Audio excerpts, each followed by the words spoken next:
په بیل بیل انغري کې به په اور خپه کېده، په بیل بیل انغري کې به په اور خپه کېده، د ورور په بیلېدو به رانه خور خپه کېده. او چې چرته به ما هم کوو صفت ته نورو جبو، چې چرته به ما هم کوو صفت ته نورو جبو، زمانه به په دې خبره مور خپه کېده. او د لور په شانې نه ساتله سپکه یې ګڼله، د لور په شانې نه ساتله سپکه یې ګڼله، د خواښې نه به خامخا انګور خپه کېده. او زما شان د شین بوټي له ازاره یریده، هغه زما په لاسو کې په لور خپه کېده. او خوشاله د خاوند کره هغه نه و منم، خو مجبوره و د مور او پلار په کور خپه کېده.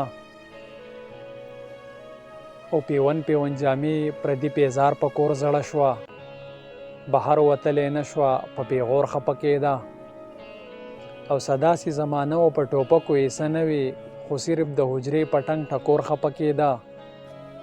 سورۍ ته یې له شوقه غاړه نه وی ښودلي، عجیزه پښتنه په خپل ورور خپه کېده.